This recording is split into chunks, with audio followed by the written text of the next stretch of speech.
এই রাষ্ট্রের জন্ম থেকে আজ পর্যন্ত সবচাইতে জনপ্রিয় মানুষ হচ্ছে আল্লামা দেলোয়ার হোসেন সাঈদী। আমার কাঁধে যে রুমাল দেখেন মাত্র কয়েকশো টাকা দিয়ে কেনা। আল্লামা সাঈদীর কাঁধে যে রুমাল দেখেন পৃথিবীর কোন মার্কেটের কাপড় না। সৌদি বাদশা ফাহাদ বিন আব্দুল আজিজ তাকে বাংলাদেশ থেকে ডেলিগেট মেহমান বানায় নিয়ে যে খানায় কাবার কাপড় কেটে তার গলায় ঝুলাই দিয়েছে। যেন তেন সম্মানী মানুষ।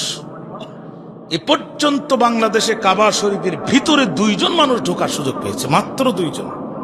তার মধ্যে 1 নম্বর আল্লামা দেলোয়ার হোসেন সাঈদী, 2 নম্বর ডক্টর আব্দুল বারী, রাজশাহী বিশ্ববিদ্যালয় আরবি বিভাগের সাবেক ডিন ডক্টর আব্দুল বারী রহমাতুল্লাহ। 2 জন, এ পর্যন্ত 2 জন।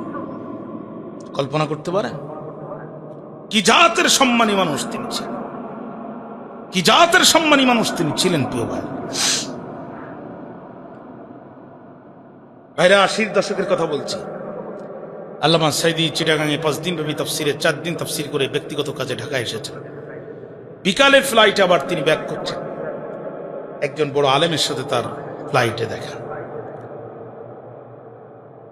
তো উনি সাঈদী সাহেব ওনাকে জিজ্ঞেস করছে, আপনি কোথায় যান? কয়, আমি চট্টগ্রাম যাই।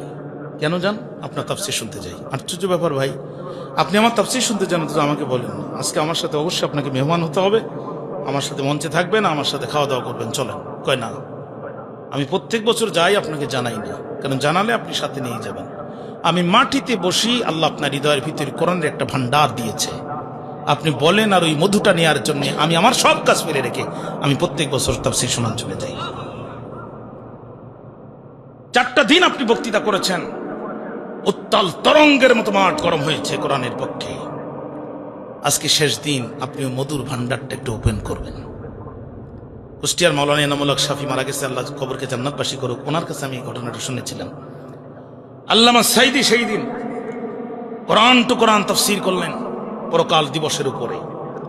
1.5 পারার মতো তেলাওয়াত করলেন তিনি সেই দিন। ইতিহাস সাক্ষী, আজও ভিডিও আছে ইন্টারনেটে। এক মঞ্চে 27 জন মুসলিম কালেমা পড়ে মুসলমান হয়ে গেল। রংপুরের মিঠাপুকুর আমি বক্তৃতা করে ঘরের মধ্যে ঢুকছি, 10 বছর আগের কথা বলছি। হঠাৎ করে আমার রুমে একজন হিন্দু মানুষ আসলো। আমাকে একজন বলছে, আপনার সাথে একজন দেখা করতে আসছে, একজন হিন্দু দাদা। আমি বললাম, কিছু মনে হয় শুনবে। ভিতরে ঢুকি বলছে, মাহবুব ভাই, ওয়াজ খুব মনোযোগ দিয়ে শুনেছি, আপনি সব সত্য কথা বলেছেন, একটা মিথ্যা বলেছেন।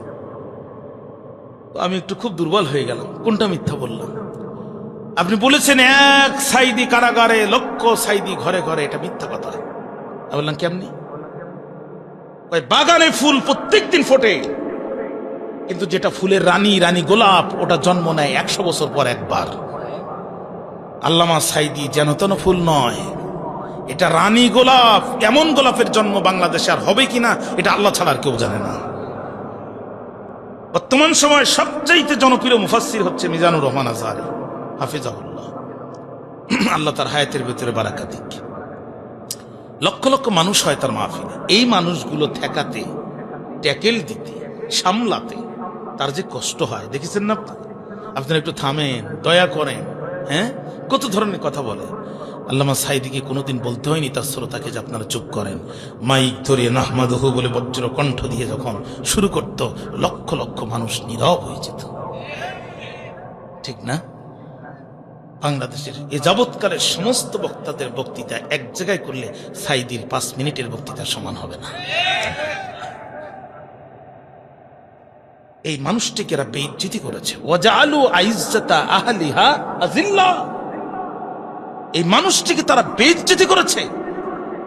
এমন সোনার মানুষের নামে তারা নারী ধর্ষণের মামলা দিয়েছে, চোর বানিয়েছে, ডাকাত বানিয়েছে।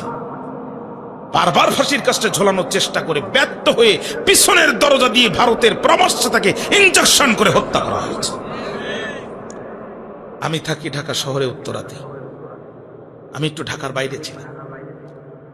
ফিরিয়ে আমি যখনই শুনছি, আমি সাথে সাথে ফিরছি। হসপিটালে পৌঁছাতে আমার রাত প্রায় 11:30 বেজে গেল। সারাটি রাত দাঁড়ানো, হাজার হাজার মানুষ আসতেছে চতুর্দিক থেকে। ফজরের নামাজে যেই না মানুষগুলো নামাজে দাঁড়ায় গেছে, টিয়ার সেলার সাউন্ড গ্রেনেড শুরু হয়ে গেছে।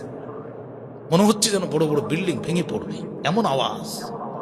দিক বিদিক হয়ে মানুষ দৌড়ালো, পিছনের পাঁচিল টপকে আমরা তাড়াতাড়ি চলে গেলাম পিরিজপুরে। ভাই আমার জীবনের এই জানাজায় যারা যায়নি পৃথিবীতে, এমন জানাজা তারা দেখবে আমার বিশ্বাস হয় না। 4.5 ঘন্টা মানুষ প্রচন্ড গরমে মাঠের ভিতরে কাদা, সে কাদার উপরে পায়ের উপরে দাঁড়িয়ে আছে, মানুষগুলো বসছে না, কিন্তু চেহারার ভিতরে কোনো বিরক্তি নাই। এমন জানাজা জীবনে আর কখনো কেউ দেখবে এটা আমার বিশ্বাস হয় না। 4টা ঘন্টা মানুষ পায়ের উপরে দাঁড়িয়ে আছে, কি প্রচন্ড গরম, এরপরে মাঠে পানি, মানুষ দাঁড়িয়ে আছে, মানুষের চেহারার ভিতরে কোনো বিরক্তি নেই। আল্লাহ তাআলা এই মুফাসসিরের কবরকে জান্নাতুল ফিরদাউস বানায় দিন। আরো জোরে বলেন। ভাইরা আমার, আবরার ফাহাদের কথা আপনারা ভুলে গেছেন। কুষ্টিয়ার ছেলে, বুয়েটে পড়তো, হ্যাঁ, দেশের পক্ষে একটা স্ট্যাটাস দিয়েছে, ক্রিকেট খেলার স্টাম্প দিয়ে তাকে সারা রাত ধরে পিটিয়েছে। এক পর্যায়ে সে বলছে, I am very close to death, please give me glass of water, আমি মৃত্যুর খুব কাছাকাছি, আমাকে এক গ্লাস পানি দাও। তখন একজন বলছে, ও পানি চাচ্ছে মানে ও এখনো জীবিত আছে, ওরে আরো মারা যাবে। একজন পিটাচ্ছে, আর একজন মুখের কাছে যে প্যানের চেন টান দিয়ে মুখের ভিতরে প্রসাব করে দিয়েছে। ওয়াজালু আইজ্জাত আহলিহা আসিল্লাহ, রাষ্ট্রের সবচেয়ে সম্মানিত মানুষগুলোকে এরা বেইজ্জতি করবে, এরা অপমান করবে। আমাদের ঢোল আমরা বাজাই না, শত্রুরাও স্বীকার করে। এ পর্যন্ত বাংলাদেশে যত মন্ত্রী হয়েছে, 2 জন মন্ত্রী চুরি করে নাই। তার মধ্যে 1 নাম্বার পৃথিবীর একজন শ্রেষ্ঠ আলেম মাওলানা মতিউর রহমান নিজামী রহমাতুল্লাহ। সিরা জামা পাঞ্জাবি, সিরা পাঞ্জাবি পরে মন্ত্রী থাকা অবস্থায় বিদেশে গেছে, জনগণের টাকা চুরি করে নাই। একটি টাকাকে কুত্তার পায়খানার মতো হারাম মনে করেছে। অজা সেই মানুষটিকে শুধু ফাঁসি দেয়নি, ফাঁসি দেওয়ার পরও তার জানাজাটাও যাতে না হয় বাধা দিয়েছে। ওয়াজালু আইজ্জাতা আহলিহা আসিল্লাহ, সবচাইতে সম্মানিত মানুষগুলোকে এরা বেইজ্জতি করবে। রানী বিলকিস বলছে, ওয়াকাযালিকা ইয়াফআলুন,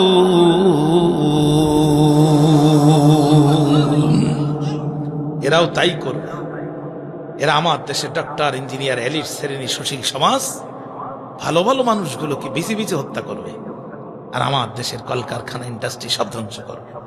তোমরা যে সুলাইমানের বিরুদ্ধে যুদ্ধ করতে যাও, তার শক্তি সামর্থ্য সম্পর্কে কিছু জানা আছে তোমাদের? হয় না। এই পর্যন্ত থাক, 12:30 পার হয়ে গেল।